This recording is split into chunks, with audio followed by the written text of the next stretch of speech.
yan. So, Japanese style. Japanese na tayo. Nilagyan natin yung pagiging Japanese. Ganyan ka na.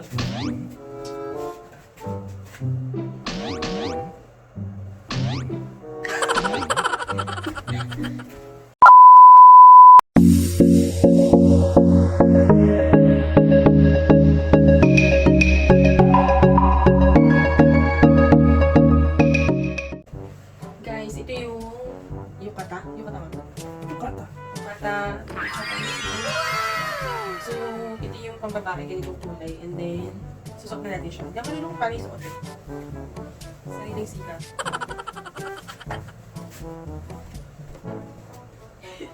Magkakarati ba tayo? Siguro para suot eh. Hindi natin alam. Hindi natin sinerge. Yan. Tapos, itali ng ganun. Hindi ko alam kung sa harapan ba yun. Sa likod. Hindi na to. Alam ko karate sa harapan eh. Alam ko sa likod yan. Sa likod ba? Oo. O, itali mo sa likod ko. Hindi ikaw muna. Search muna natin. Search natin. Hirap mag-design mo dito eh. Tapos pang ribbon. Alam ko sa likod eh.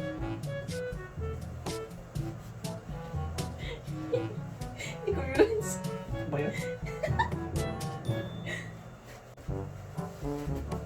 Hindi tinuro ko. Wow! So wala siyang butones. Ganyan ba?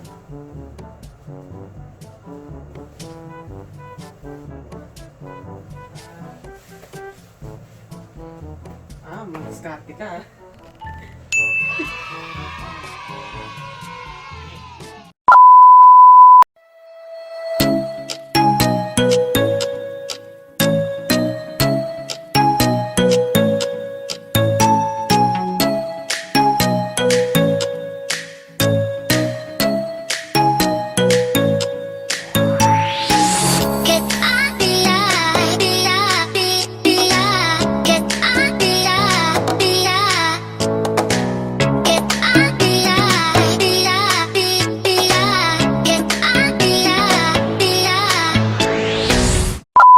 A few moments later.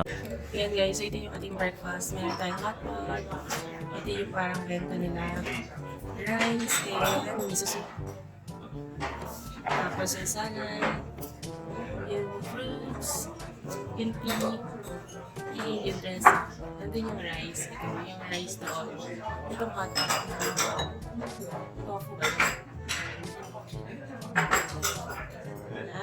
Let's have breakfast. A few moments later. So, this is our last day here at Ryokan Hotel. So, check out kami ng 10 o'clock and we will go back to Osaka.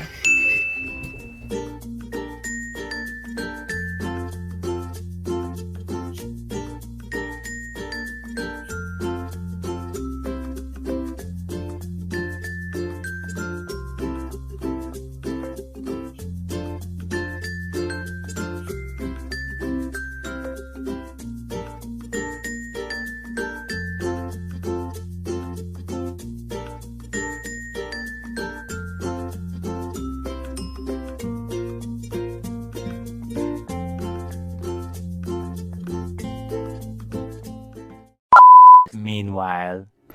Hi guys! We're now here at Osaka. So from Kyoto to Osaka, around kulang 1 hour din. Biyahe natin. So from Hanalzono Station, sumakay kami pupuntang Kyoto, then Kyoto going to Namba, then Namba going to anong station na yan?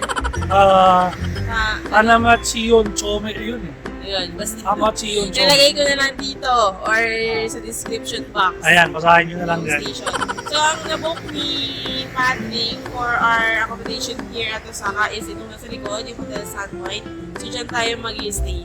So, itong hotel na to, very near lang with the station. And nandito na rin banda yung Osaka Castle. So, mga 13 minutes walk lang. Sobrang lapit. Sobrang lapit. So, dumating kami ng mga around 11 and then kumain lang kami sa Moss Burger for our lunch and ang check-in is Alas 2 pa. 2 o'clock pa. Oo. So, hintayin namin makapag-check-in muna bago kami gumalagat. Siguro parang muna, rest lang muna kami for a while kasi medyo nakakapagod magbuhat ng baggage. Oo. Ang bigat kasi dun eh. Ayun, so, and mamaya pupunta tayo sa Totonburi. Yun lang na-explore natin. Yun lang muna. So, tara. Tara. Punta tayo sa Hotel. hotel.